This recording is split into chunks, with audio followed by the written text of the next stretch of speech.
Hello everyone, मैं पवन राठौर। आज के इस वीडियो में आप लोगों को प्लांट फिजियोलॉजी से रिलेटेड एक टॉपिक केल्विन साइकिल सीथी साइकिल समझाऊंगा। क्या होता है केल्विन साइकिल?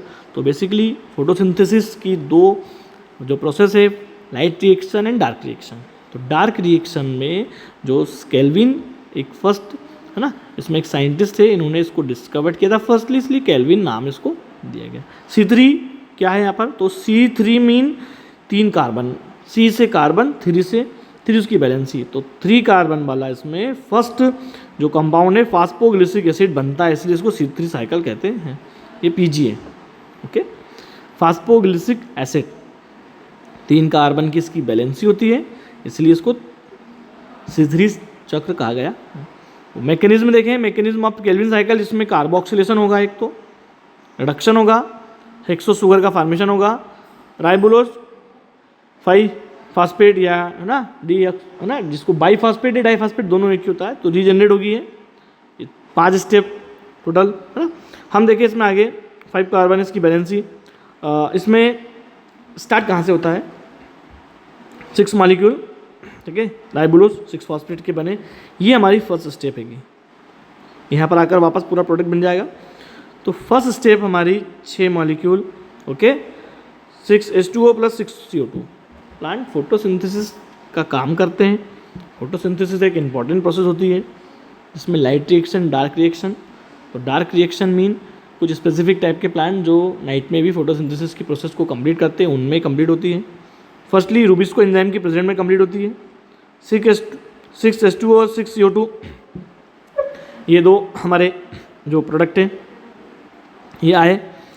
राइबोलोज 1,5 बाई फास्फेट या डाई फास्फेट इससे रिएक्ट करेंगे। कार्बन डाइऑक्साइड, वाटर और RuBP शॉर्टकट फॉर्म इसका है, हम इसको RuBP बोल सकते हैं, है ना। यहाँ पर फिर एंजाइम आएगा, ठीक है, रूबिस्को, इससे रिएक्शन होगी इनकी, इन सब से फर्स्ट यौगिक स्टेबल वाला 3 फास्फोग्लिसरिक एसिड है ना, इसको PGA, मैं यहाँ पर लिख दे रहा हूँ, शॉर्टकट नाम क्या है, PGA बोलते हैं इसको। इसकी बैलेंसी 3 है कार्बन, तो इससे 12 अणु 3 कार्बन वाले फास्फोग्लिसरिक एसिड के बनते हैं एंड ATP का मॉलिक्यूल इससे रिएक्ट करेगा और ADP मतलब एक मॉलिक्यूल फास्फेट का यूज़ होगा और 12 मॉलिक्यूल जो ADP डाई फास्फेट ना, ट्राई फास्फेट आया और डाई फास्फेट बाहर निकला, मतलब एक यूटिलाइज हो गया, है ना। अब यहाँ पर फास्फो हेक्सोग्लूसरोकाइनेज ये एंजाइम, इस एंजाइम के प्रेजेंट में ये 1,3-डाई-PG में कन्वर्ट हो जाएगा, 1,3-डाई-PG, ठीक है, 1,3-डाई-PGA, तो ये बन गया हमारा, ठीक है, 12 PGA थे, 1,3-डाई-PGA बन गया। अब वापस फिर से ये रिएक्शन होगी इसकी NADS2 NADPS2, ठीक है, यहाँ पर 12 अणु NADPS2 के आए, ये कहाँ होगा? NADPS2 और ATP, ये लाइट रिएक्शन में जो बनते हैं मॉलिक्यूल, उनका यूटिलाइज C3 साइकिल में होगा।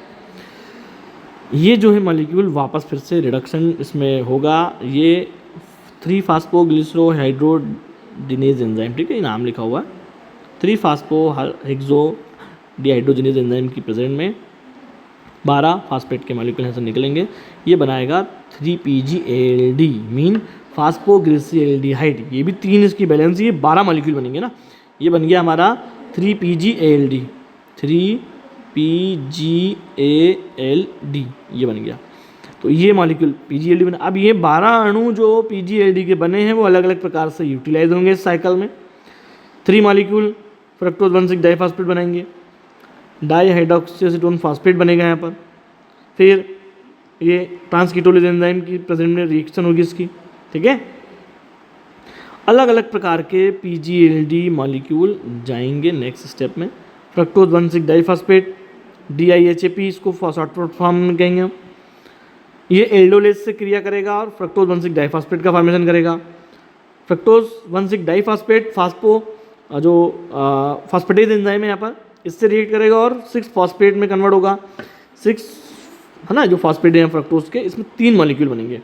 3 मॉलिक्यूल से एक मॉलिक्यूल हेक्सो शुगर बाहर रिलीज हो जाएगी, जो C3 साइकिल है ना में मेन बनती है।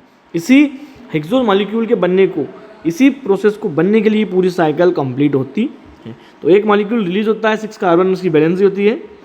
यहाँ पर एंजाइम आया ट्रांसकीटोलेज, इस ट्रांसकीटोलेज एंजाइम के प्रेजेंट में इरिथ्रोज 4 फास्फेट बनेगा। इस इरिथ्रोज 4 फास्फेट से रिएक्शन होगी ट्रांस कीटोलेज एंजाइम से, सूडो एप्टोलेज 1,7 फास्फेट बनेगा।